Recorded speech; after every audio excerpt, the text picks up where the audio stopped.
Morning दोस्तों, स्वागत है आपका हमारे चैनल पर। बीएसएफ हेड कांस्टेबिलिटी ऑपरेटर का फिजिक्स का ये क्वेश्चन का सेट है। लगातार डेली मैं वीडियो अपलोड कर रहा हूँ। कल मैंने जीएस का अपलोड किया, साइंस का भी अपलोड किया था। हिंदी और इंग्लिश में आप कन्फ्यूज मत हो। जहाँ पर भी मुझे लगेगा कि अगर मैं हिंदी में बता रहा हूँ तो इंग्लिश टर्म वहाँ पर रिलेट कर दूँगा। इंग्लिश में अगर क्वेश्चन रहेगा तो हिंदी में भी मैं समझा दूँगा। तो यहाँ पर आप सारी चीज़ों को यहाँ पर समझना है, ठीक है। तो यहाँ पर हमारा क्योंकि 12 क्वेश्चन मैंने करा लिए थे, अभी ये सेट चलेगा 500-600 क्वेश्चन इसमें रहेंगे, फिजिक्स में भी केमिस्ट्री में भी, और इतने में सब कुछ क्लियर हो जाएगा। पहला सवाल यहाँ पे ये है कि एक बॉल को ऊर्ध्वाधर फेंका जाता है। ऊर्ध्वाधर का मतलब हो गया वर्टिकल, ठीक है, वर्टिकल फेंका जाता है और यह प्रक्षेप पथ बनाती है। प्रक्षेप पथ का मतलब हो गया प्रोजेक्टाइल, यानी कि अगर एक गेंद को मान लीजिए जा रहा है कि यहाँ से आपने फेंका और ये प्रोजेक्टाइल मोशन बनाते हुए यहाँ पे मान लीजिए जा रहा है कि यहाँ पे गिरी। अब इसका आंसर ढूंढने से पहले मैं आपको ये बता दूं कि जितना डिस्टेंस है इन्होंने कवर किया ये कहलाया रेंज, ठीक है। जो हाइट मैक्सिमम हाइट वो हो गया मैक्सिमम हाइट। कितनी देर ये हवा में रहेगा, टाइम ऑफ फ्लाइट। तो यहाँ पे जब यहाँ से फेंका जाता है तो इसका हर सेक्शन पे यहाँ पे दो एंगल यहाँ पे बनता है थीटा। यहाँ पे एक होता है अगर यू वेलोसिटी से फेंका जा रहा है तो यू कॉस थीटा, और यहाँ पे वर्टिकली होता है यू साइन थीटा। यहाँ पे इस पॉइंट पे आने के बाद यहाँ पे वेलोसिटी 0 हो जाती है, ठीक है, मैक्सिमम। और यहाँ से धीरे धीरे घटना धीरे धीरे यहाँ पे शुरू होकर फाइनल वेलोसिटी यहाँ पर भी ये भी यहाँ पे 0 हो जाएगी। यहाँ पे इनिशियल वेलोसिटी हमारा 0 है। इतना समझ में आ गया। तो सवाल ये पूछा गया कि जब फेंका जाता है तो कौन सा स्थिर होगा। देखिए यहाँ पे एक चीज़ मैं आपको बता दूं कि इसका हर एक पॉइंट पे इसका डायरेक्शन चेंज हो रहा है, लेकिन ये जो यू कॉस थीटा है, चाहे यहाँ पर भी हो यहाँ पर भी हो, इसका हर एक सेक्शन में टेंजेंट अगर हम ड्रा करें तो यू कॉस थीटा हमारा हर जगह कांस्टेंट होगा। इसका मतलब है कि जो इसका हॉरिजॉन्टल जो उसका यूनिट हुआ है ना, क्षैतिज जो घटक हुआ, ये हमारा क्या है, हर जगह कांस्टेंट होगा। तो ये हमारा राइट आंसर है। पूछा गया है यहाँ पे कि मिलाना है, मैच करना है। बिलियर्ड्स की जो गेंद होती है वो कैसा होता है, 1 डायरेक्शनल, 2 डायरेक्शनल, 3 डायरेक्शनल कैसा होता है। तो देखिए जो बिलियर्ड्स की जो गेंद होती है वो 3 डायरेक्शन होती है। जब आप गेंद फेंकेंगे तो वो गेंद स्पिन करती रहती है अपने एंगुलर मोमेंटम के कारण, और वहाँ पे 3D मोशन वहाँ पे करता है। अब वहाँ पे क्या है कि मुक्त रूप से गिरती हुई वस्तु, अब यहाँ से एक ऑब्जेक्ट को नीचे ड्रा किया गया तो 1 डायरेक्शन में हो जाएगा, और उड़ते हुए कीट तो आपका 2D हो जाएगा। यानी कि बिलियर्ड्स वाला 3D, उड़ने वाला कीट या पतंग पक्षी जो भी होगा वो 2D, और आपका कोई ऑब्जेक्ट फ्री फॉल गिर रहा है तो वो 1D यानी 1 डायरेक्शनल। तो इसका हमारा राइट आंसर हो जाएगा ऑप्शन नंबर सी, 2, 3, 1, ठीक है। यहाँ पे आपका हो गया बिलियर्ड्स वाला 2D, उड़ने वाला कीट जो हो गया वो 3D, और यहाँ पे आपका हो जाएगा मुक्त रूप से गिरती हुई 1D, ठीक है। जैसे आप देखिए बिलियर्ड्स की गेंद है तो वहाँ पे आपका वो 2D प्लेन पे वो बिलियर्ड्स गेंद की मूवमेंट होती है XY प्लेन पे, ठीक है।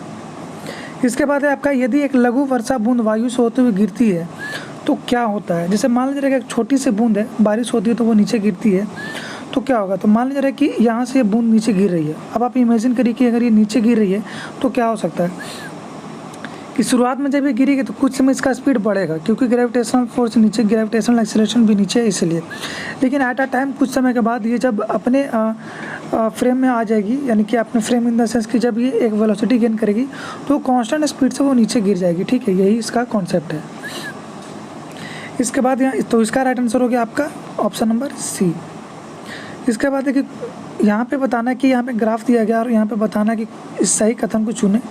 यहाँ पे डिस्टेंस और ये टाइम का यहाँ पे ये क्या है। तो देखिए यहाँ पे बताना है कौन सा कार धीमा है, तेज़ है, क्या है, नहीं है। तो यहाँ पे डिपेंड क्या करेगा कि अगर टाइम तो टाइम तो हमेशा बढ़ते रहता है, तो टाइम के साथ अगर जो सबसे ज़्यादा डिस्टेंस कवर करेगा वो हमारा सबसे ज़्यादा तेज़ होगा, सबसे ज़्यादा दूरी वही तेज़ यहाँ पे करेगा। तो अब इसको हम कैसे यहाँ से निकाल पाएंगे, तो कैसे इसको यहाँ से पता कर सकते हैं। ऑप्शन से इसको इमेजिन करके देखिए। पहला लिखा है कि कार ए कार डी से ज़्यादा तेज़ है। ग्राफ को इमेजिन आपको करना ही पड़ेगा। अब ये कार डी है, कार ए है, ये कार से ज़्यादा तेज़ है। तो बिल्कुल नहीं, क्योंकि ये ऊपर की ओर जो डिस्टेंस हमारा ऊपर है और ये ऊपर की ओर डी जा रहा, तो ऐसे भी पहला स्टेटमेंट गलत हो गया। कार भी धीमी कार है, तो आपको पता है कि जितना, अब यहाँ पे देखिए समय भी बढ़ रहा है और यहाँ पे इसका डिस्टेंस भी दोनों इंक्रीज कर रहा है। तो धीमी कहाँ है, धीमी मतलब रुका हो थोड़े नहीं, तो मूव करते हुए चला जा रहा है, आगे भी चला जाएगा। कार डी कार ए से ज़्यादा तेज़ है, तो ये ऊपर है और ये नीचे है, तो ये स्टेटमेंट हमारा सही हुआ। कार से धीमी है, बिल्कुल भी गलत, क्योंकि सबसे ऊपर है तो सबसे ज़्यादा तेज वही होगा। यू चाल से सरल लिखी गति में चल रही कार द्वारा तय की गई दूरी s बराबर vt है, यानी कि s बराबर vt स्पीड से जा रही है, तो कार में क्या हो सकता है? तो ये जो हम लोग फार्मूला यूज करते हैं v बराबर ut, ये एक समान वेग का ये क्या है? एग्जाम्पल है। वॉशिंग मशीन, जो आपके घर में वॉशिंग मशीन होता है वो किस पे काम करता है? तो वो सेंट्रीफ्यूगल फोर्स पे काम करता है, सेंट्रीफ्यूगल एक्सेलरेशन वहाँ पे होता है, इसलिए इसका राइट आंसर हो गया सी। यानी कि वॉशिंग मशीन, आप देखिए दो चीज़, अब मैं यहाँ पे बहुत इंपॉर्टेंट चीज़ बताने वाला हूँ, आपको ध्यान से सुनना होगा। वॉशिंग मशीन में जो आपका कपड़ा साफ़ होता है, जो आप कपड़ा साफ़ करते हैं, वो काम करता है सेंट्रीफ्यूगल, यानी कि आप केंद्रीय। अब उसी में एक साइड होता है कपड़ा सुखाने वाला, ठीक है, तो वो आपका काम करता है सेंट्रीपिटल, ठीक है, यानी कि आप अभी केंद्रीय, केंद्र की ओर, ये याद रखिएगा।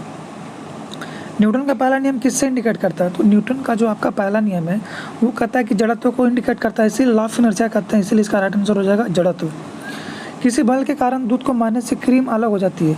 तो जैसे मान लीजिए कि एक बर्तन था, इसमें आपने दूध को घुमाया, ठीक है, घुमा रहे तो जो उसमें झाग ऊपर की ओर चला आता है, यानी कि वो सेंट्रीफ्यूगल फोर्स पे वो काम करता है। सेंट्रीफ्यूगल अब केंद्रीय बल। एक व्यक्ति पूर्णतः चिकने बर्फ के क्षैतिज समतल पर मध्य में विराम है, मतलब कि इसको आप ऐसे समझिए, ठीक है, ये बर्फ़ का टुकड़ा है और इस पे आप यहाँ पे बैठे हुए हैं बीच में, तो ये बोला गया कि ये बिल्कुल क्या है, पूरा तरीके से चिकना है, यानी कि फ्रिक्शनलेस है। अब बीच में आपको किसी किनारे पे जाना है, या तो यहाँ या तो यहाँ, तो आप न्यूटन का कौन सा नियम अप्लाई करेंगे? तो न्यूटन का थर्ड लॉ ये कहता है कि अगर आप जिस डायरेक्शन में फोर्स अप्लाई कर रहे हैं उसके अपोजिट डायरेक्शन में रिएक्शन देखने को मिलता है, तो आप जहाँ पर भी अपना फोर्स अप्लाई करेंगे, जिस भी डायरेक्शन में, उसके अपोजिट डायरेक्शन में आप बढ़ेंगे। अगर आपको इधर जाना होगा तो आप इधर को फोर्स अप्लाई करेंगे, ठीक है, पैर से जो भी हो, तो आप इस साइड को खिसकते हुए चले जाएंगे। न्यूटन थर्ड लॉ इसका राइट आंसर है। समान द्रव्यमान के दो गेंदों को समान ऊंचाई से गिराया जाता है, ठीक है। अब क्या बोला गया है कि फर्श से टकराने के बाद रबड़ की गेंद ज़्यादा उछलती है, क्यों? क्योंकि ज़्यादा इलास्टिक होती है, ठीक है। तो देखिए अब यहाँ पर दो तीन चीज़ें मैं आपको क्लियर करता हूँ। अगर दो तीन सवाल यहाँ से क्या क्या बन सकता है, एक वैक्यूम और एक एयर। अगर दो ऑब्जेक्ट है, एक रबड़ है, पत्थर है, अगर दोनों को वैक्यूम में गिराया जाएगा तो दोनों साथ साथ नीचे गिरेंगे। अगर एयर में गिराया जाएगा तो पहले आपका जो ज़्यादा भारी होगा वो ज़्यादा गिरेगा, ठीक है। तो इसका अच्छा, ये एक चीज़ तो मैंने बता दी कि जो ज़्यादा वेट का होगा पहले गिरेगा एयर में। अब उछलने की बात जहाँ पे आती है, तो एक रबड़ की गेंद अगर आप उछालते हो तो अपनी इलास्टिसिटी के कारण ऊपर जाता है, तो इसका राइट आंसर हो जाएगा ऑप्शन डी। इनमें से कोई नहीं, इसमें कोई भी मोमेंटम का कॉन्सेप्ट नहीं है, ठीक है, इतना याद रखिएगा। रॉकेट की गति पर जो रॉकेट जो होता है वो किस सिद्धांत पर काम करता है? Law of conservation, law of mass, law of energy, law of linear momentum, law of angular momentum. तो आपका जो रॉकेट है वो जो आपका काम करता है वो रेखीय ऊर्जा, जो आपका रॉकेट है वो आपका लीनियर मोमेंटम पे काम करता है। Law of conservation of linear momentum m1 v1 is equal to m2 v2 पे काम करता है, ठीक है। पहिए में बॉल बियरिंग का काम क्या है? और देखिए सीजीएल में पूछा गया है बॉल बियरिंग क्या होता है, मैं आपको बताता हूँ। बॉल बियरिंग का काम ये होता है कि मान लीजिए कि ये एक बियरिंग है और इसके अंदर में क्या ये लगा दिया गया है और इसी में क्या बने रहेंगे, बॉल, जिसको कहते हैं बैरिंग कहा जाता है वो। तो ये घूमता है तो कैसे काम करता है? तो ये होता क्या है जनरली कि जब ये मूव करेगा तो यहाँ पे जो आपका है वो क्या हो जाता है यहाँ पे, तो यहाँ पे जो भी काइनेटिक यहाँ पे एनर्जी के कारण जो फ्रिक्शन है कि जो काइनेटिक एनर्जी फ्रिक्शन वाला जो होगा, काइनेटिक फ्रिक्शन जो होगा वो रोलिंग फ्रिक्शन में कन्वर्ट हो जाता है। यानी जो आपका काइनेटिक फ्रिक्शन है, काइनेटिक फ्रिक्शन जो होता है वो आपका रोलिंग फ्रिक्शन में कन्वर्ट कर जाता है। यही बॉल बियरिंग का काम है, जिसकी वजह से ये बैरिंग घूमते हुए नज़र आती है, ठीक है। तो इसका हमारा राइट आंसर हो गया काइनेटिक फ्रिक्शन से आपका ये लोटनिंग फ्रिक्शन या रोलिंग फ्रिक्शन। एक कोड याद रख लीजिएगा, मैं आपको बता देता हूँ, उसको नोट कर लीजिए आप सब भी। क्या है? LSKR। अगर ऑर्डर वाइज यहाँ पे सजाने के लिए आएगा तो यही कोड याद रखेंगे, LS कुमार, LSKR। L से लिमिटिंग फ्रिक्शन, S से स्टैटिक, K से काइनेटिक, R से रोलिंग। ऑर्डर वाइज वैल्यू के हिसाब से यही होगा, लिमिटिंग, स्लाइडिंग, काइनेटिक वाला और रोलिंग वाला। S फॉर स्लाइडिंग है यहाँ पे, ठीक है। स्लाइड कर रहा है। स्लाइड कैसे करेगा?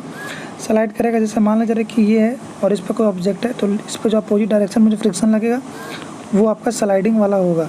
मिलते हैं अगले वीडियो में नए